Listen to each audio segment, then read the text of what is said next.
Beli emas kecil-kecil rugi. Kalau kumpulin uangnya dulu, keburu harga emasnya naik. Terus bagusnya gimana ya? Yuk kita bahas.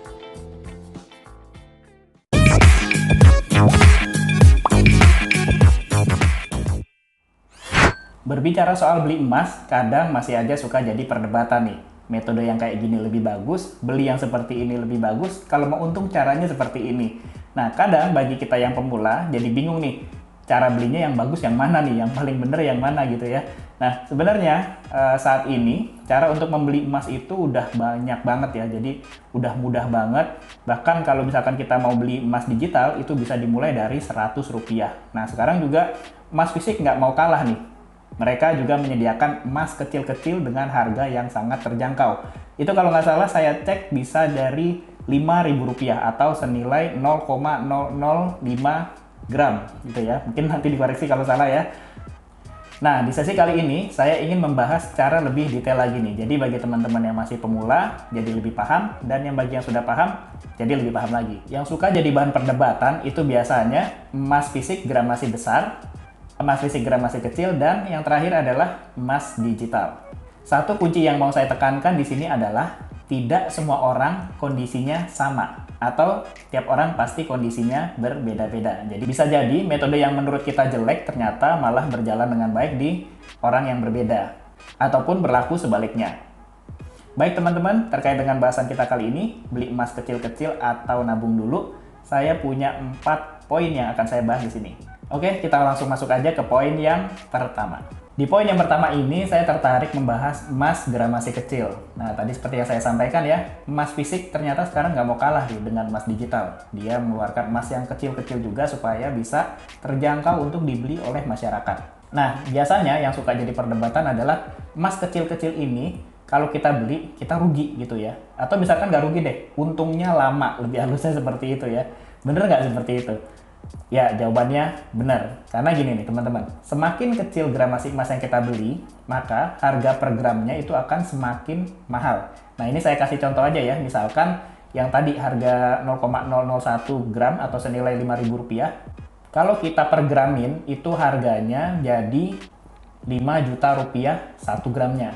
Nah, tapi bandingkan dengan kalau kita misalkan beli emas 1 gram langsung ya. 1 gram langsung misalkan harganya 1 juta gitu ya. Nah, ini beda ya. Jadi kita beli 1 juta, kalau yang tadi kecil-kecil misalkan kita kumpulkan, ya itu jatuhnya jadi lebih mahal. Nah, di situ aja udah ada selisih perbedaan sekitar Rp4 juta. Jadi lumayan besar ya teman-teman.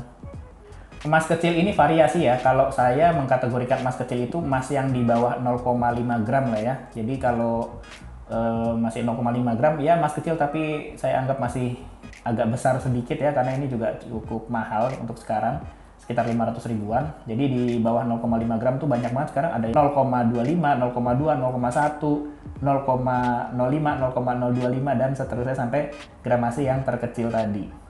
Dalam hal ini saya mau mengatakan serugi-ruginya kita membeli emas kecil masih lebih rugi bagi kita yang nggak simpan emas.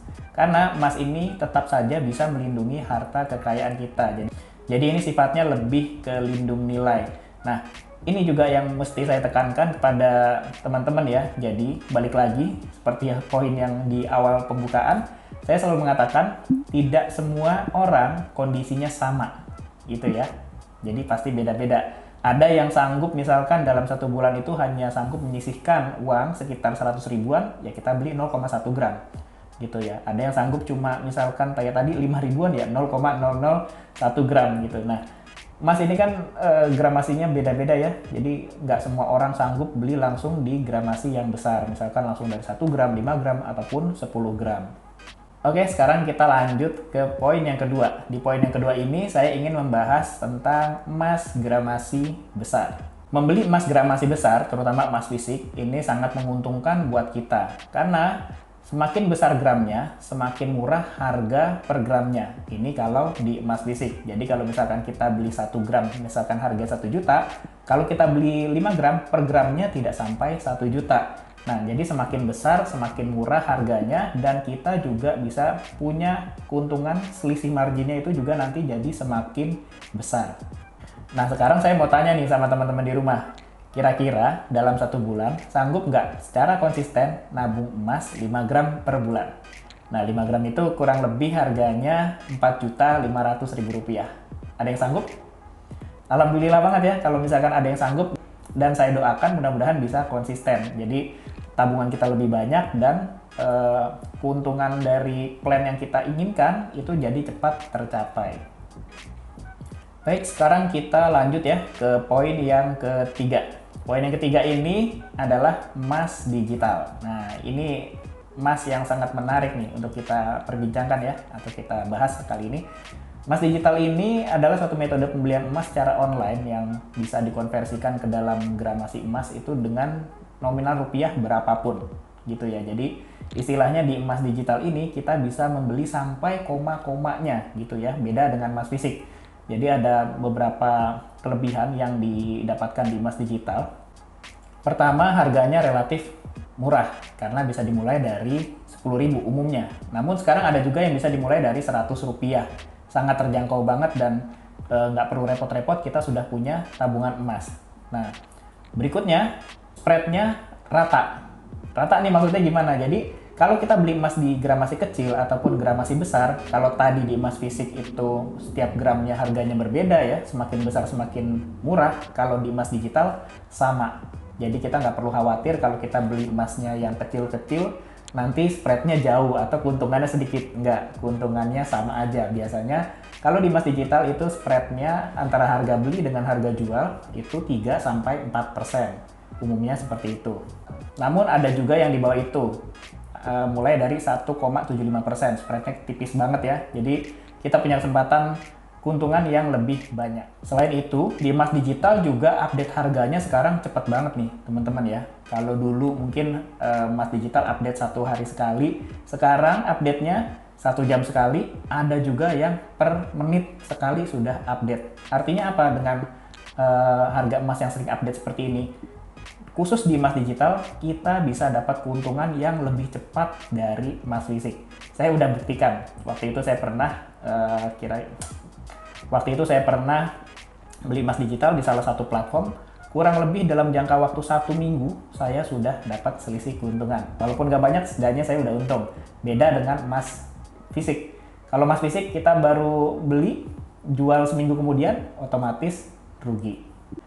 Baik teman-teman, sekarang kita lanjut ke poin yang terakhir, yaitu poin yang keempat, cicil emas. Nah, di cicil emas ini mungkin bisa menjadi jawaban ya bagi teman-teman yang bertanya, lebih baik kita beli emas kecil-kecil dulu atau nabung dulu. Nah, karena gini, kalau cicil emas, kita akan melakukan lock harga di awal. Jadi, nanti pada saat perjalanannya ya, ada emas naik ataupun ada emas turun, itu kita tidak akan berpengaruh. Kita akan membayar tetap sesuai dengan rencana awal yang sudah kita akadkan di depan. Gitu ya. Jadi misalkan dalam 1 bulan kita bayar 200.000 sampai selesai. Nah, nanti pada saat selesai, emasnya dapat kita ambil.